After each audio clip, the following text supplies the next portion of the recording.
Hello guys, we are the Prudenti family here in Oman. Hello. This is my daughter Ray and Daddy Ray and daughter Ray. I am Mommy Ellen.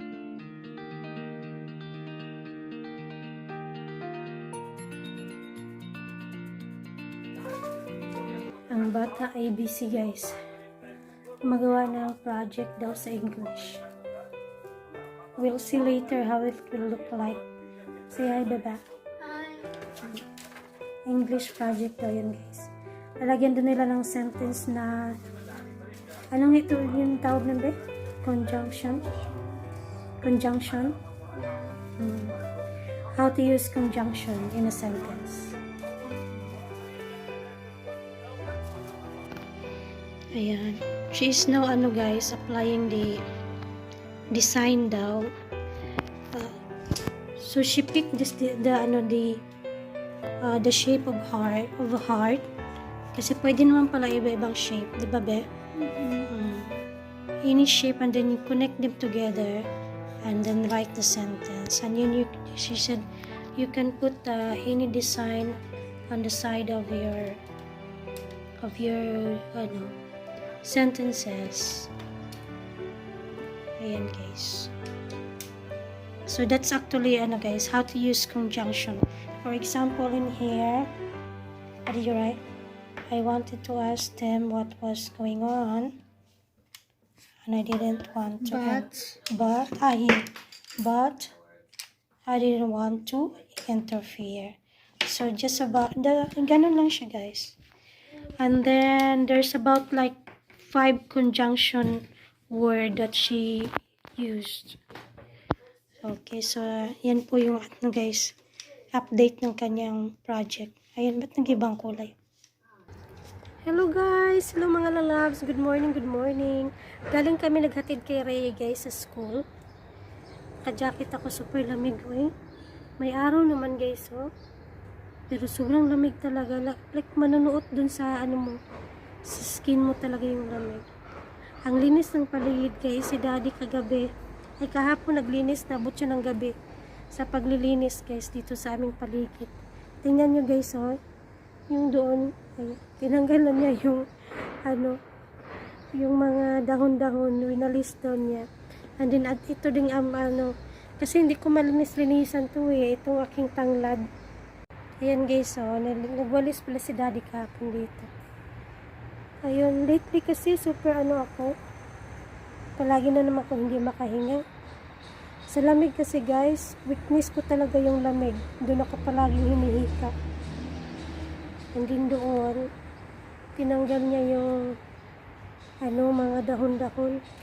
Hindi ko na tinaniman dito guys ng tanglad kasi hindi ito masyadong nainitan. So yung tanglad, hindi nabubuhay masyado. Hindi kasi ito inaabot ng sikat ng araw. Hindi katulad din sa kabila. Ayan, may bago na namang patak na mga dahon. Kalilinis ni Daddy kahapon dyan. Sa ilalim, wala na yung mga dahon-dahon. Dito din. Panggabi pa rin si Daddy guy this week. 2 weeks na siya nagpapanggabi kasi mayroong problema sa planta. So kagabi guys, hindi na naman ako nakatulog. Natulog ako mga 3 AM na. Nabutan ako ni Daddy. Pagdating niya, gising pa ako. Ikamasa pala ako. So, tawag dito, late na naman ako. So ngayon, mag-walking sana ako guys. Kasi hindi mo na ako nag-walking kasi wala akong shoes na pang-walking. Na lang ako, papawis na lang ako mamaya sa loob ng bahay. Tapos, gusto ko sanang umupo lang sa initan. Ito namang Daddy, nagmamadali. Kasi nga, alam mo na, panggabi siya. Gusto niyang, mag-almusal din, matulog pa uli. So, sige, sabi ko, sige, uwi na lang. Ayun, kaya dumiretso na kami dito. Si Rhea, guys, ang aga-aga tinupak. So, okay. Tinupak siya, alam niyo kung bakit. Kasi nga, yung buhok niyang medyo kulot. Hate niya yung gumaganon yung dito sa bangs. Siya naman kasi ang nagkupit noon. Ginupitan niya yung sarili niya. Naglagay siya ng bangs. So ayun, nagagalit siya dahil kahit ano daw gawin niya, nagko-curl. Sabi ko, ikaw naman ang naggupit niya na. Ganun siya ng ganun, ganun ng ganun. Sabi ko, naubos na yun.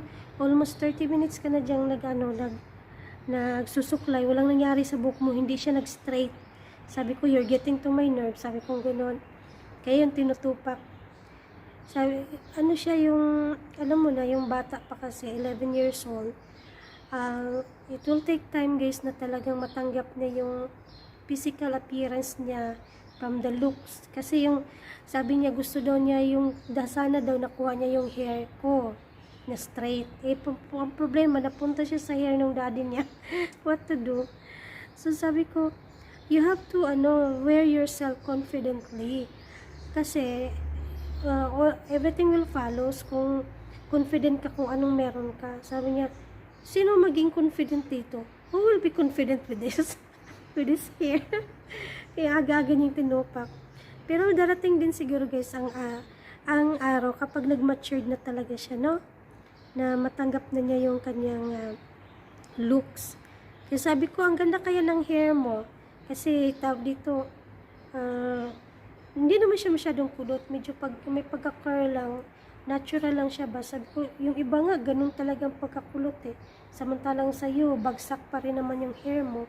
Curly nga lang, pero bagsak naman siya. Tapos, ayaw naman yung mag-tie. Gusto niya open lang. Ay, nako. Ang hirap, guys. Parang tawag dito. Ako din naman, nung bata pa ako, guys, struggle din ako sa aking tupak. As in, super. Nag-struggle din ako sa hair ko kasi sobrang straight. Tapos, pag tinalian ko, may tumatayong-tayong gano'n. Yung pala, ngayon ko lang na-realize na kailangan palagyan ng oil or cream. Wala namang mga cream noong unang panahon. Mayroon baby oil. Hindi naman tayo sanay maglagay ng baby oil hanggat nagtatay ng hair. Hindi naman ko iniisip yun. Basta mag-tie ka lang ng hair, yun lang yun, diba? May gumaganon-ganon. Yan din, kayo naranasan din ng anak ko. Ay nako. Nakuha niya yung tupak ko, guys. Ginoo ko. Sige, guys, mag-almusal muna kami ni Daddy. Hello, guys. Nandito kami ni Daddy sa Carrefour. Tingnan mo yung tag. Gift hunting kami, guys. Sa para sa school. Dahil na rin, winter party or Christmas party. Ayan, guys. So, kami sa mga kumot-kumot. Kasi Daddy. Pagkahalo-halo na kasi yan. Yung basta yung malaki, yun, 4.1 something. Yung maliit, makapa mo naman eh. Ito, mas malaki ito eh. Oh, yan ang 4 yards. 200 by 220. Oh, yan ang 4 yards. Dito yan, Daddy, oh. Dito, Daddy. Ayan, dito, oh. Sandali, guys, ha. Yung katulad ng kulay ng hawak mo. Dito, oh. Ito, oh. Sa ilalim.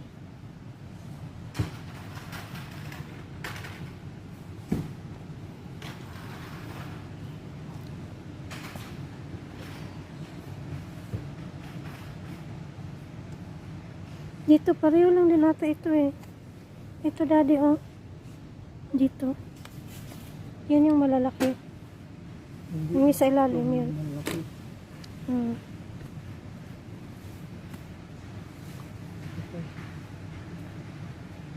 Huwag naman brown.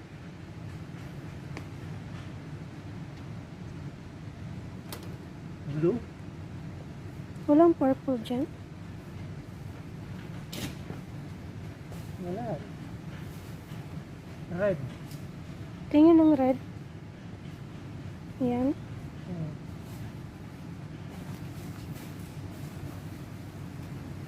Pwede rin red. Pang unisex din naman ang red, diba? Sandali. Ang daming sale, guys. Saan yung school supplies? School supply. Tingnan ni Daddy yung price. Ayan na eh. Malabas?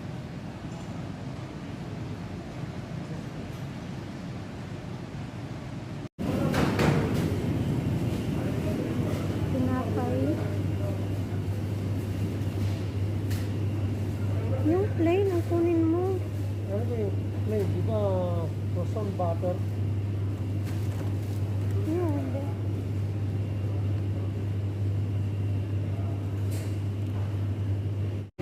This one? Dalawa. Kasi magbabaw na ko ng dalawa, apat na lang. Dalawang ano? Oo. Hindi mo yung picture. Tingnan mo.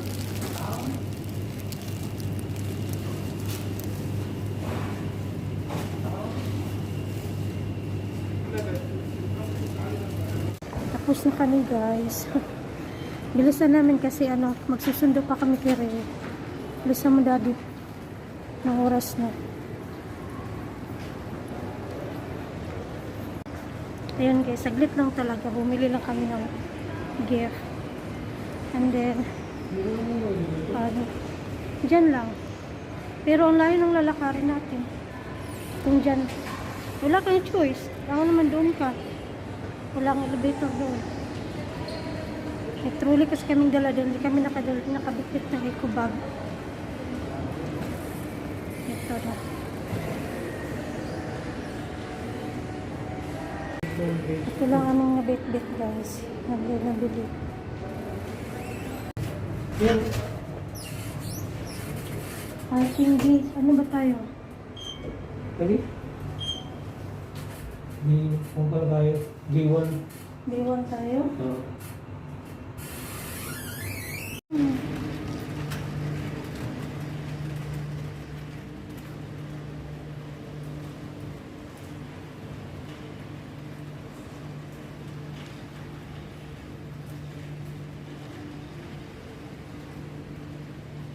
Daddy, dito tayo oh. Saan ka pupunta? Dito tayo. Layo ng parking naman guys. Doon sa kabila. Doon lang kasi ang malapit na elevator. Ayan. Let's go guys. Lakad-lakad muna sa saglit.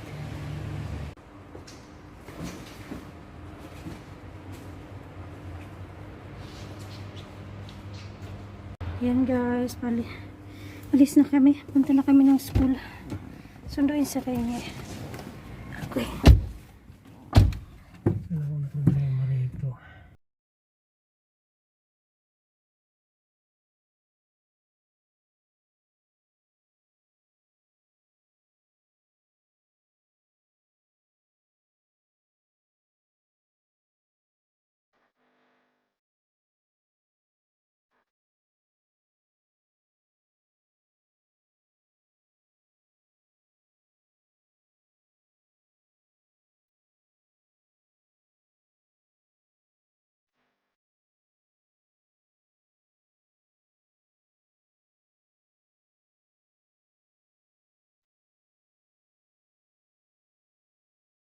Na palang bebe guys oh.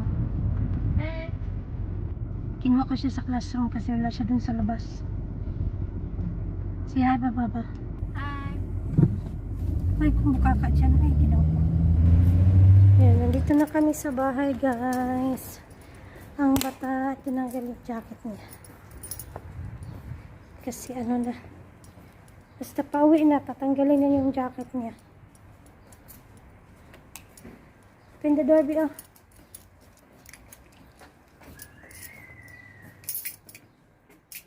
Oops.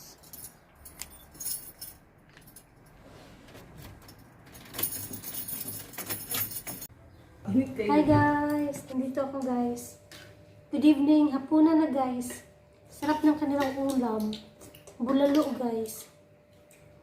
Tapos sa akin, aray ko, hala ko. Ininit ko muna yung aking paksiw. Yung paksiw ako kanina.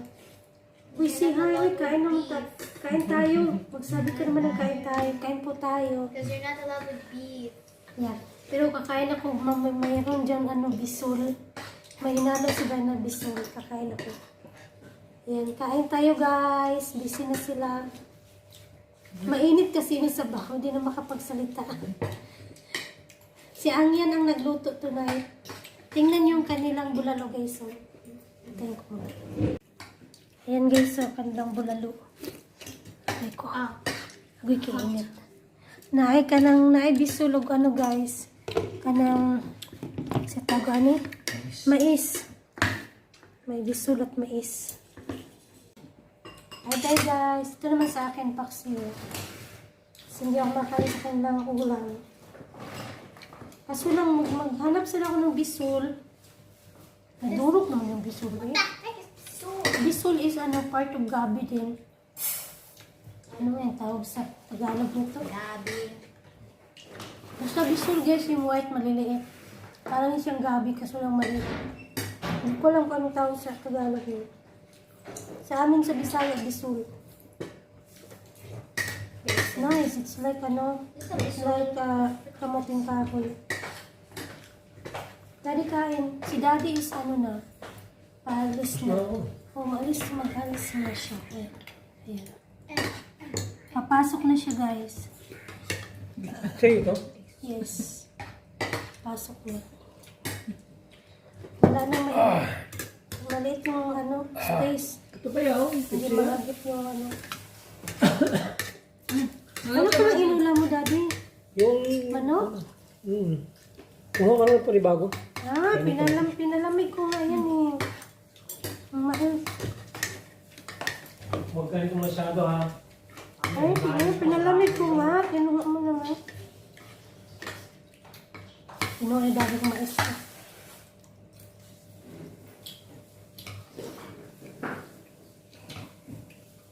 Alam mo siya nung nagtinda ng isda ngayon. I told the baby ko, hawakan ba niya ito? Aray ko lang. Ang nasabi ko sa kanya, ganito ang pagkanito, ganyan. Ayaw niya. Hindi marunong. Ganyan, hawakan mo. I know how to hold it. May laman pa. Ayaw niya, hindi siya marunong I'm done. May, bigyan niya lang yung kay Planky. Buto-buto.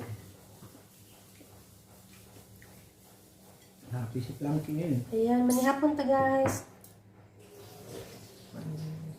Init pa yung kalit. Nakita ko nagagawa ko ng... You can be sinful in the camera. Yeah. Nandito lab. Sinful in the camera. Sinful in the camera, baby. It's okay. Part of the family. Bukong sa Planky.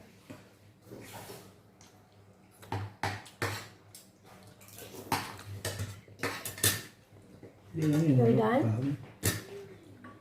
Yeah. Okay.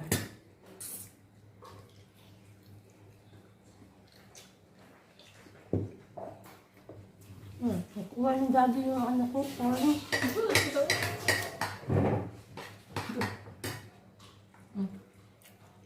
Ay, gamay na. Corn ka, bebe. Isa lang lab. Para lumamig.